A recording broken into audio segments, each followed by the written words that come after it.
turbulensi. Saya mengamati kan turbulensi ini adalah suatu kondisi yang sangat membahayakan. Ya. Bagi satu keluarga, satu komunitas, satu kota, satu bangsa, bahkan satu dunia. Ya, sekarang ini zamannya disebut bani.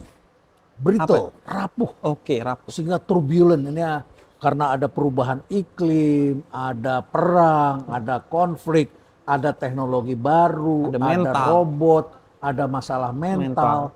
Banyak persoalan-persoalan baru yang masyarakat kadang-kadang kesulitan untuk memahami dan membandingkan di hidupnya dengan orang lain. Betul. Dan bahayanya begini, yang paling mendasar, ketika satu pesawat itu turbulensi, maka kebaikan bisa akan tampak seperti kejahatan. Kebaikan bisa akan tampak seperti kejahatan bagi yang menerimanya. Saya bayangkan ketika satu pesawat itu turbulen, kemudian saya mau memberikan kepada Prof. Renal kopi satu cangkir, maka ketika turbulen mungkin kopi itu akan jatuh, dan Prof. Renal akan menganggap saya menyiram Prof. Renal, bukan memberikan kopi kepada Prof. Renal.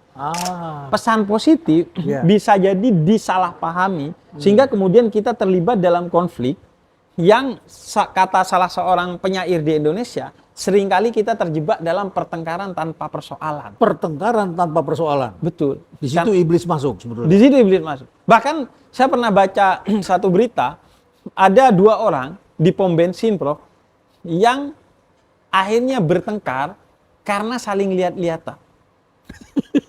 Jadi ini kayak saya waktu zaman SMP SMA tuh. Dan ini bukan anak SMP, bukan anak SMA, bukan anak muda, orang dewasa. Bahkan bagian dari satu institusi, dua-duanya. Jadi yang satu saya bayangkan itu ngisi bensin, kemudian ngelihat, kemudian kadang kan, ngapain lo lihat-lihat?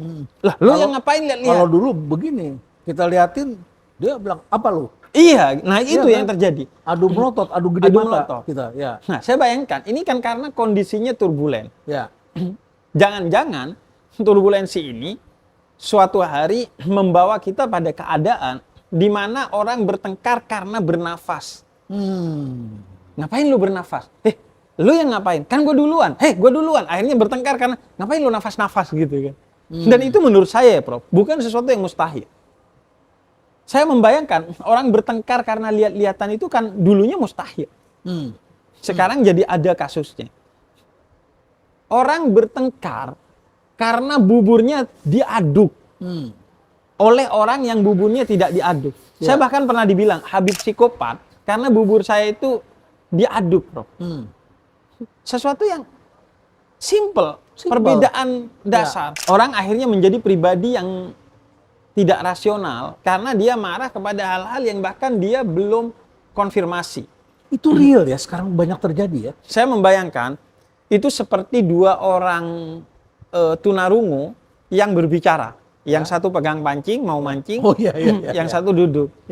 Mau kemana, Pak? Mau mancing. Oh enggak, mau mancing nih. Oh, saya kira mau mancing. Mereka berkomunikasi tapi tidak komunikatif. Di media sosial sering begitu. Sebetulnya tujuannya sama, jelas, tetapi menjadi tidak jelas. Atau memang dari awal berbeda, tapi seolah-olah sama. Misalnya, orang berdebat tentang demokrasi, padahal keduanya berangkat dari definisi yang berbeda tentang demokrasi. Karena itu kan kalangan cendekiawan, orang-orang akademis mengawali papernya, risetnya itu dengan definisi etimologis maupun terminologis.